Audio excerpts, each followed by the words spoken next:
Hey, everybody, and welcome back to Something to Finish podcast. I'm Anissa, and this is where I discuss topics that help you and I ascend to the highest version of ourselves. And it's also where this is about the fourth time that I've tried to record this episode. So let's get to it. I'm going to just read from my notes. Remember to give this podcast a 5-star rating and to follow and subscribe on YouTube, Apple Podcasts, and Spotify. Thank you. Let's get to it. Passive aggressive behavior. The definition is a pattern of indirectly expressing negative feelings instead of openly addressing them. And this causes a disconnect between what said person is saying they're feeling and the behaviors that they are displaying. So a good example of this would be if you're in a friend group and someone does or says something that upsets you and you're like, I'm confused, or you might feel offended. And instead of expressing how you feel or your confusion, and somebody asks you, like, hey, you good? You're like, I'm fine. Obviously, not being fine. So, I have experience with this, and this is the main reason why I chose to discuss this topic, is because this is something that I am currently working on and that I've been dealing with for a pretty long time. And so I thought, why not discuss it with my listeners? Because this is to help you and I ascend to the highest version of ourselves. So let's just learn, let's just learn to move from passive aggressive behaviors to active communication together. Yeah. So I'm just gonna go ahead and read today's card. And it says, possessing fabulous wealth creates a lot of responsibilities, enormous responsibilities, huge, something to think about. Really, like for 5 minutes a day in a dark and quiet room, see yourself being really, really responsible with fabulous wealth. I think you're up to it, the universe. For me, that correlates speaking your mind, because being able to speak your mind is definitely a form of wealth, in my opinion. And like I said, this is something that I'm working on, and hopefully we can continue to. Hopefully we can continue just a list of things going on today, but hopefully we can continue to improve ourselves together, and so that in turn will make all of us really wealthy in a multitude of ways. So, like I said, I'm reading from my notes, and the first thing that I would say is a result of passive aggressive behavior is the the default to suppress one's feelings over others. And this is something that I definitely have a lot of experience in. And I think it's just the fact that I like for things to be okay. Even though I may not be okay, but I like the collective to be okay. And this can be to your detriment. And definitely in the past and in the present has been to my own detriment. And I'm no longer one to subscribe to that.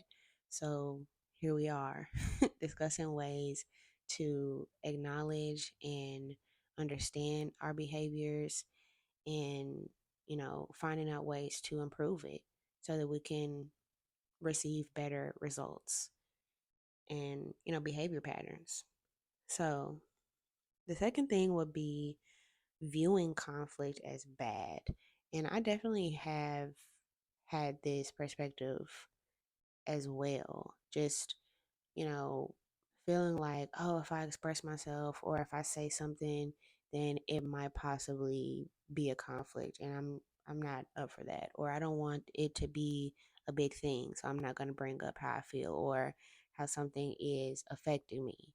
And ultimately, you are already creating conflict by not addressing what's going on, because you're creating internal conflict. And really, truly, if we're keeping it real, that's the worst type of conflict, because we can't really control how others react to us. or how they respond to us and how we feel. How we feel.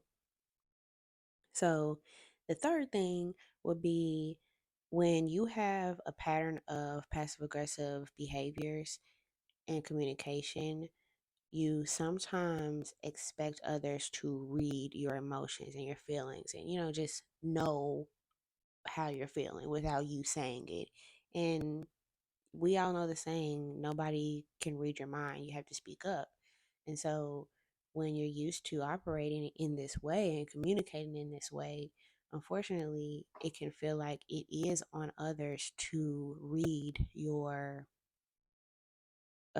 confusing body language and conflicting verbal confirmation of how you feel. Because if something bothered you and you told everybody that you were fine, how are you expecting to get results? How are you expecting others to know what your boundaries are or what not to do in the future? They can't because they can't read your mind. So, yeah, that's a big one for me. But and this is all like really mental.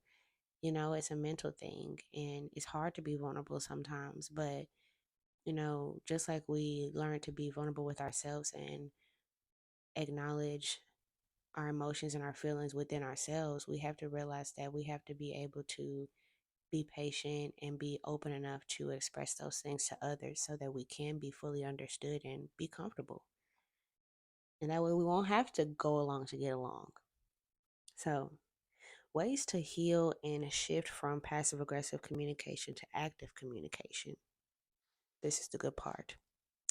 We can adopt active communication, which is both verbally and non verbally communicating all of your feelings and emotions. Like, literally, an example of that is um, somebody's like, hey, I was at the park today and I seen John from high school. So I told them we would come to their house and have a barbecue tonight. And it's like, if you like to plan and that makes you anxious or you don't feel comfortable with that, instead of being like, okay, that's fine, and being uncomfortable and maybe, possibly causing internal conflict within yourself and uncomfortability and not expressing to that person that you don't want to do that or you want a heads up, you could say, hey, that makes me uncomfortable when you plan stuff and don't say anything to me. Like, you know, and just go from there. And remember, it doesn't matter how you're received, but it matters that you express yourself. So, just, yeah, express yourself because it's going to be worth it. I promise. Because we can't control, like I said, other people's reactions or responses to us.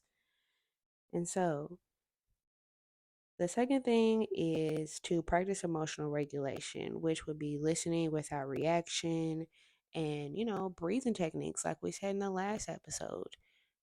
Being able to express yourself, listen to how others are responding to how you're expressing yourself, even if it's good or quote unquote bad or creates conflict, and being able to regulate your breathing and understand that you cannot control how other people will react to you. It's a game changer. That's all I can say. It's a game changer. And it's pretty much just being able to stop yourself from making huge blow up reactions or stop yourself from over explaining yourself. Just give yourself simple, small sentences like, this makes me uncomfortable, or I don't know how I feel right now. Can I get back to you? That's clear and concise.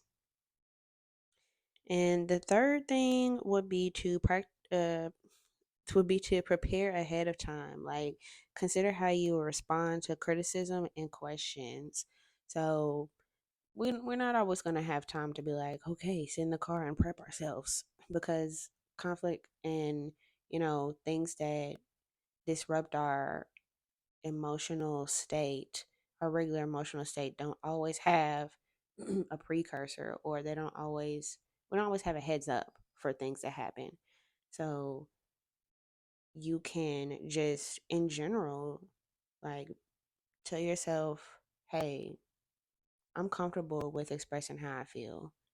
I'm comfortable with letting others know that they're crossing my boundaries. That's how you can be prepared, by preparing yourself mentally with affirmations, or just telling yourself it's okay to express myself. I have the right to say things, to speak up for myself. That is a way to be prepared without, always being on guard, or just like sitting in your car or sitting somewhere and being like, if something happens to me, that's pretty much manifesting something negative coming up. So just prepare yourself and remind yourself, throughout the day, if you have to, if need be, that you are worthy of expressing yourself. You have the space to say what you need to say so that you can be comfortable along with everyone else. And I don't know what number I'm on, 4, 5, but you this will be the last one. It's to be clear and concise. To be clear and concise and say what you mean and mean what you say. Yes. Say what you mean and mean what you say. Like I said before, it doesn't have to be you over explaining or over exerting yourself, or having word vomit and kind of speaking over and over and over and over and over again, and for long amounts of time to express how you feel and how things are affecting you. Just say what you mean and mean what you say. Say it confidently, say it one time, and that should be that on that. And if others don't respect your boundaries, that's a huge sign that, and if others don't respect your boundaries and you have clearly and concisely express yourself and your stance on things and how you feel, that might be, a sign that you might need to reevaluate the situation or the relationships, that you're cultivating and that you're in. So, yeah, boundaries, huge thing. Boundaries. So, this is my first time trying to record this.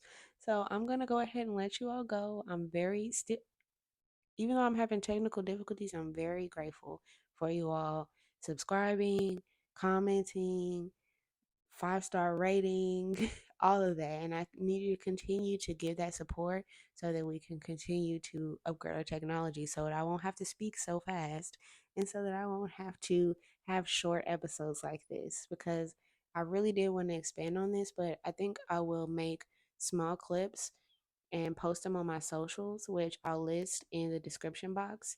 And that will give us, even better chance to discuss passive aggressive behaviors and the topic of being passive aggressive and, battling that, because it is a mental battle. But we're going to get through it together. So, peace.